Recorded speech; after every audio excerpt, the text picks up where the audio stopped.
नमस्कार, मैं हूं आपके साथ आस्था कौशिक। अखिलेश से समाजवादी पार्टी के नाराज नेताओं की सूची लगातार लंबी हो रही है।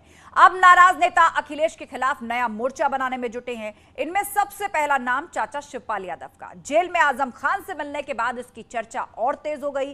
अब आजम खान पर शय और मात का सियासी खेल चाचा शिवपाल खेलते दिखाई दे रहे हैं।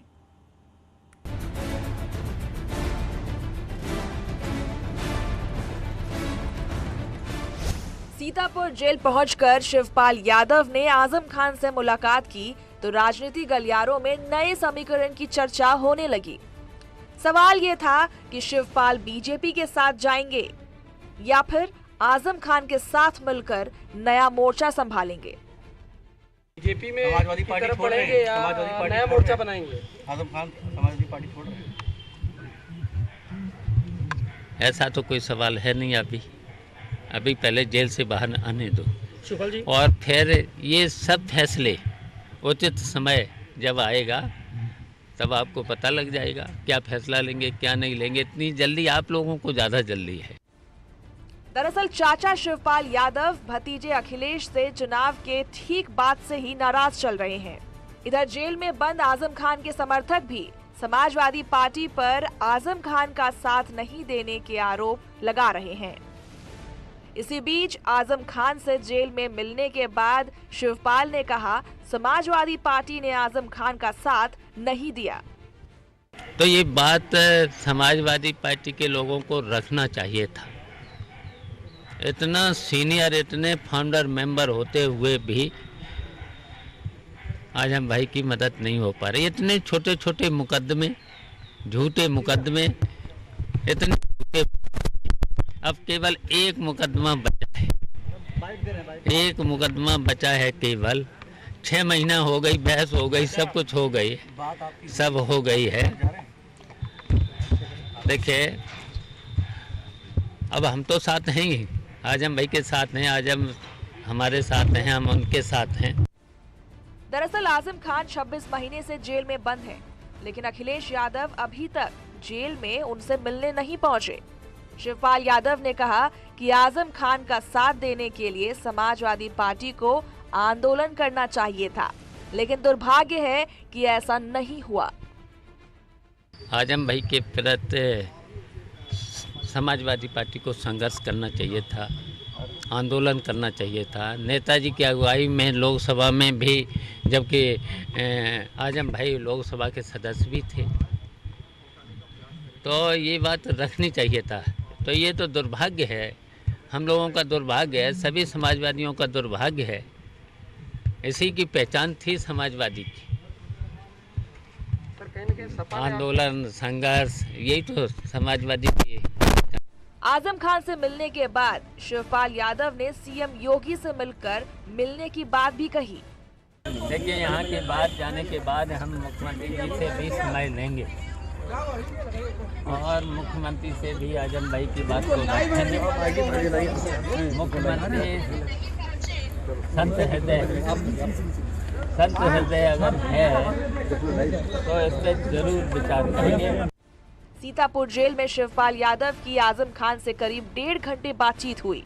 इस दौरान आजम ने अपनी पीड़ा शिवपाल को सुनाई, जिसके बाद जेल से बाहर निकले शिवपाल ने अखिलेश पर एक के बाद एक कई निशाने साधे।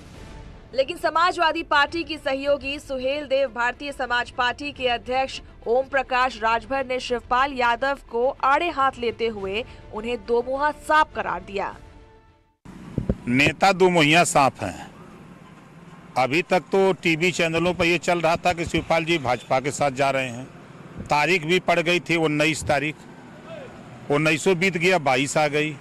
अब आजम खान जी के यहाँ जा रहे हैं, तो पहले तो ये तय कर लें कि कहाँ जा रहे हैं, ये तो पहले तय हो जाए। शिवपाल यादव के बयान पर समाजवादी पार्टी के नेताओं ने निशाना साधा। उनका कहना है कि आजम खान के साथ पार्टी खड़ी है, बीजेपी सपा को कमजोर करने की साजिश रच रही है। देखिए, भारतीय जनता पार्टी लगातार इस प्रयास में थी कि किस तरीके से समाजवादी पार्टी गठबंधन को कमजोर किया जाए, उसको तोड़ा जाए, लेकिन वो उसमें सफल नहीं हुई। समाजवादी पार्टी गठबंधन के सहयोगी लगातार जनता के बीच जा रहे हैं, लगातार जनता से मिल रहे हैं, समाजवादी पार्टी और विभिन्न दलों के नेताओं से मिल रहे हैं। आज शिवपाल जी जिस तरीके से आजम खान साहब से मिले, हम समझते हैं कि इससे समाजवादी पार्टी गठबंधन और मजबूत होगा। आजम खान के साथ खड़ी हुई है और हमारा ये मानना है कि भाजपा की प्रदेश की सरकार विद्वेष और बदले की भावना से समाजवादी पार्टी के नेताओं के ऊपर फर्जी मुकदमे लगाने का काम कर रही है। वहीं इस पूरे मामले पर बीजेपी का कहना है कि समाजवादी पार्टी परिवार की पार्टी है, इसलिए आजम के साथ खड़ी नहीं है। शिवपाल यादव हों, जयंत चौधरी हों या कोई भी हो, एक बात ये बिल्कुल साफ है कि ये आकाश आजम को पाताल तक नहीं छोड़ेगा। जितने भी जो उन्होंने जितने कृत्य किए हैं आजम ने, उसका एक एक का बदला लिया जाएगा। जो गरीबों पर, रामपुर के दलितों पर, रामपुर के मुसलमानों पर जो जुल्म हुए उसका चुन चुन के बदला लिया जाएगा। शिवपाल जी आजम खान जेल में इसलिए हैं कि उन्होंने गरीबों की, पिछड़ों की तमाम सरकारी जमीनों पर कब्जा किया, तमाम अनैतिक काम किए, उस आरोप में जेल में है। लेकिन समाजवादी पार्टी क्यों नहीं खड़ी हुई, आपसे बेहतर कौन जान सकता है। जिस भी पार्टी में परिवारवाद होगा, लोकतंत्र का अभाव होगा, वहां महत्वपूर्ण पिता और पुत्र होते हैं और इसके शिकार तो आप स्वयं हैं। विधानसभा चुनाव में करारी हार के बाद से ही समाजवादी पार्टी में कलह दिखने लगी। भतीजे अखिलेश से नाराज चाचा शिवपाल अब नए समीकरण की तलाश में जुटे हैं। बीजेपी में जाएंगे या नया मोर्चा बनाएंगे, ये तो अभी तय नहीं है, लेकिन सीतापुर जेल में आजम खान से हुई उनकी मुलाकात के कई मायने निकाले जा रहे हैं। Bureau report, news 18।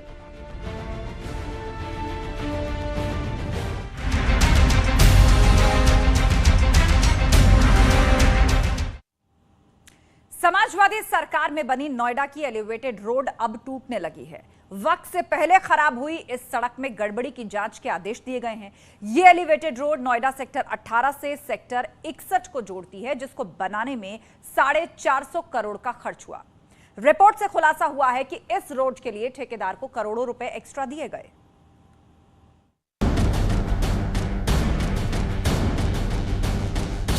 समय से पहले टूटने लगी समाजवादी सरकार की सड़क। भ्रष्टाचार की भेंट चढ़ा नोएडा का एलिवेटेड रोड। करीब 450 करोड़ का एलिवेटेड रोड हुआ जर्जर।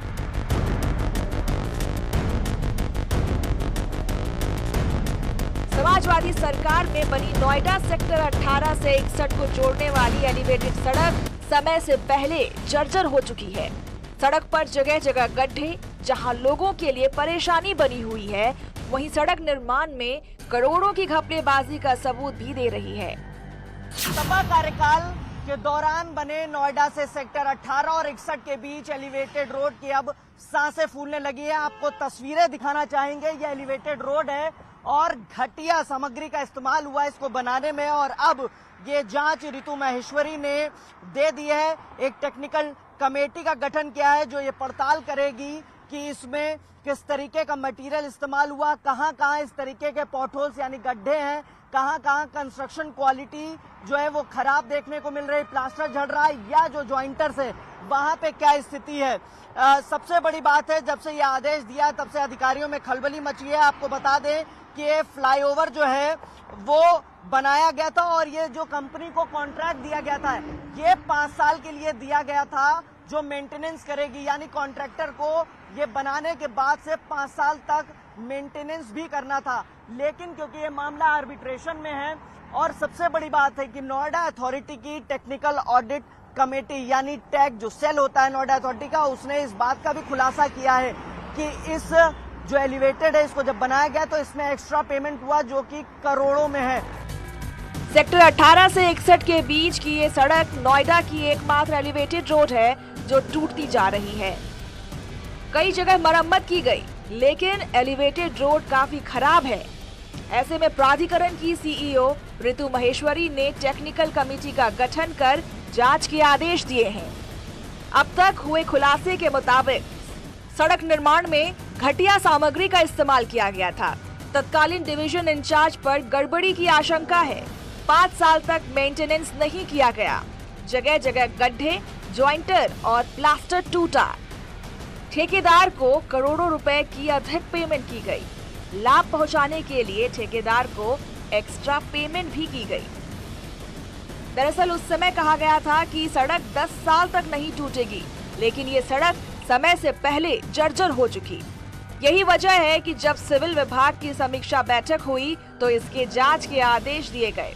अब जांच में पता लगाया जाएगा कि आखिर सड़क की ये हालत क्यों हुई, किस डिवीजन के अधिकारी की निगरानी में इसका निर्माण हुआ। देखिए ये पत्थर जो है वो गिरे पड़े हैं और ये ब्रेक्स हैं, तो जाहिर तौर पे कंस्ट्रक्शन क्वालिटी पे सवाल उठते रहे हैं। और अब जब जांच के आदेश दे दिए गए हैं, ये भी माना जा रहा है कि जबरदस्ती पेमेंट एक्स्ट्रा किया गया, लाभ पहुंचाने के उद्देश्य से किया गया है।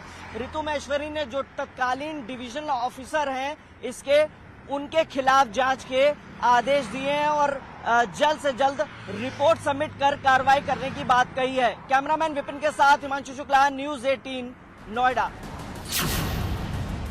ये एलिवेटेड रोड 4 किलोमीटर 800 मीटर लंबी 6 लेन सड़क है।